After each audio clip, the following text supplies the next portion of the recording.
कपड़े धोने वाली बहू। शादी के पहले से ही विभा को कपड़े धोने का बड़ा शौक था।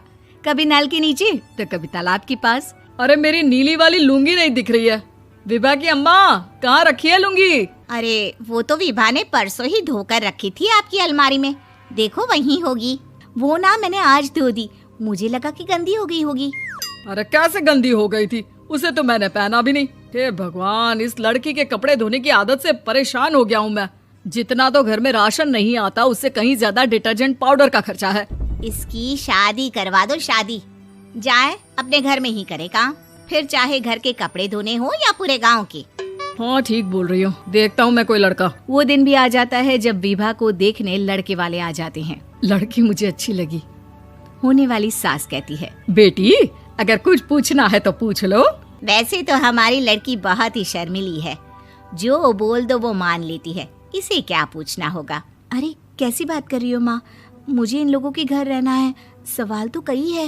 हाँ हाँ बेटा, पूछ लो ना, क्या पूछना है। आप लोगों के घर कपड़े कौन धोता है? सास का मुंह बन जाता है। देखो, अगर तुम ये कहना चाहती हो कि तुम्हें कपड़े धोने नहीं आते तो सुन लो, कपड़े मैं ही धोती हूँ, लेकिन तुम्हारे आ जाने के बाद मैं रुमाल तक नहीं धोऊंगी। अरे चुप रहना भाग्यवान, बहू बेचारी घर आई नहीं, उसे डराना शुरू कर दिया। वो क्या है ना बिटिया, अभी तक तो ये कल्लू की माँ ही धोती थी, लेकिन अब तुम्हारे पापा तो दहेज में वॉशिंग मशीन देंगे ही। तभी विभा की माँ बोल पड़ती है, सवाल भी पूछा तो क्या। वैसे भाई साहब, मशीन की तो फिर भी कपड़े धोने की कैपेसिटी होती है। मतलब जो बिटिया दे रहे हैं ना विभा, इसे कपड़े धोने का बहुत शौक है। ये आप लोगों के क्या, आस पड़ोस गांव मोहल्ले सबके कपड़े धो दे और उफ तक ना करे।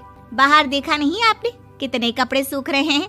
सब हमारी बिटिया ने ही तो धोए हैं। बस भी करो ना माँ, शर्म आ रही इतनी तारीफ सुनकर। और तो और एक दाग निकाल कर दिखाओ तो मान जाऊं। हाँ अच्छा, माफ करना बेटा, मैंने गलत समझा। हमें तो रिश्ता बहुत पसंद है। और ऐसे जुड़ जाता है रिश्ता कपड़े धोने का शौक रखने वाली विभा का। उसकी शादी हो जाती है कोयला फैक्ट्री में काम करने वाले कल्लू के साथ। शादी के बाद अचानक विभा चिल्लाती हुई सास के पास आती है। सासू माँ, अरे सासू माँ कहाँ है आप? ये तो धोखा है, धोखा दिया आप लोगों ने मुझे। इसे ससुर के चक्कर के बारे में पता चल गया। अरे तो उसमें तुझे क्यों धोखा मिला है? अरे नल में पानी नहीं आता, कपड़े कैसे कब धुलेंगे? अच्छा, तू पानी नहीं आ रहा उसकी बात कर रही है। तो आपने क्या सोचा? कुछ नहीं। अच्छा, तेरी माँ ने कहा था कि कपड़े धोने का शौक है तुझे, याद आया मुझे। शौक बोलकर कपड़े धोने वाले मेरे जुनून को कम ना आके सासू माँ, कपड़ा धोना मेरा गुरूर है।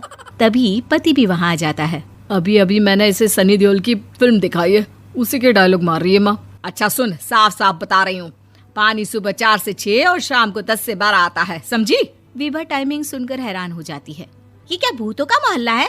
सुबह 4 बजे उठकर कौन कपड़े धोता है? 4 बजे टंकी में पानी जाता है, फिर सारा दिन धोना ना, किसने मना किया? अरे कैसी बात कर रही हैं? 200 लीटर की टंकी में कितने कपड़े धो लूंगी मैं, सुबह ही उठ जाऊंगी मैं। अब क्या था, विभा सुबह 4 से लेकर रात के 12 बजे तक कपड़े ही धोती रहती। एक रोज सास पड़ोस से निकलकर कहीं जा रही होती है कि साथ वाली कहती है, हाँ कल्लू की माँ, जरा ये बताओ कि 2 साड़ी है, 2 ब्लाउज और एक पेटीकोट और एक नाड़े वाला लंबा कच्छा। हाँ तो? अरे तो क्या, कितना लोगी धुलाई ये बताओ। धोबन दिख रहे हैं हम क्या? हमारे पति सरकारी नौकरी से अभी रिटायर हुए हैं और बेटा सुपरवाइजर है कोयला फैक्ट्री में। धोबन समझ रखा है हमें? हाय रे कल्लू की अम्मा, माफ कर दो, वो तो मोहल्ले में यही सब बता रहे थे कि तुमने बहू को कपड़ा धुलवाने के काम में लगा दिया है। सास को पड़ोसन की बात सुनकर गुस्सा आ जाता है। वो घर पहुंचती है जहां घर के बाहर ही इतने सारे कपड़े सूख रहे होते हैं जितने कि किसी धोबन के घर पर। अरे ओ कल्लू की दुल्हन, बाहर निकल। माँ जी यहीं आ जाओ, बाथरूम में चादर धो रहे हैं हम। अरे अभी हम धोते हैं, तुमको बाहर निकलो। ये आस पड़ोस वाले बोल रहे हैं कि हम बहू से कपड़े धुलवा कर उसे कपड़ा धोने वाली बना दिए हैं। अरे छोड़ो ना माँ जी, किन लोगों की बातों में आती हो? आस पास के लोगों का तो काम ही होता है कि वो किसी तरह सास बहू को लड़ा दे। बहू सारे घर के कपड़े धोती है, ये क्या कम है? बोलिए। सास को भी लग जाता है कि वो बहू का ये सनकीपन नहीं छुड़वा सकती, इससे अच्छा है कि खुद ही चुप हो जाए। एक रोज सास और बहू मंदिर जाते हैं, जहाँ सास की साड़ी वहाँ खड़ी भीख मांगने वाली से मिलती है। माँ जी क्या बात है, आपकी साड़ी उस भिखारन से कितनी मिल रही है ना? हाँ हाँ देखो तो दोनों की साड़ी मिल रही है। क्या बात है कल्लू की अम्मा, तुम खुद को तो अफसर की बीवी बताती हो और ऐसी सिंपल सी प्लेन साड़ी पहनकर घूमती हो। सिंपल और प्लेन नहीं है ये साड़ी। तो क्या सोने के धागे से फूल बने हैं? कुछ भी सासू माँ, कुछ भी। हाँ बने थे इस साड़ी में सोने के धागे से फूल। मेरे पति लेकर आए थे मद्रास से स्पेशली मेरे लिए 10,000 की। ताहे भाई साहब इस भिखारन के लिए भी सेम टू सेम साड़ी लेकर आए होंगे 10,000 की। सास उस वक्त तो कुछ नहीं कहती, लेकिन बहू के साथ घर आती है और अलमारी से एल्बम निकाल कर लाती है। ये साड़ी देख रही है, ये वही साड़ी है जिसे मैंने अभी पहना था। इस साड़ी में ये जो चमकदार फूल दिख रहे हैं ना, ये सोने के धागों से काटे गए हैं। लेकिन तू लोकल वॉशिंग मशीन ब्रश से घिस घिस कर सारे फूलों को निकाल कर साड़ी प्लेन कर दी। मुझे माफ कर दीजिए सासू माँ। और तो और, जब मैंने तुझे तेरी गलती के लिए कुछ नहीं कहा, लेकिन तूने तो सबके सामने मेरा मजाक ही बना दिया। क्यों? बहू को समझ में आ जाता है कि अब से उसका कपड़े धोना बंद।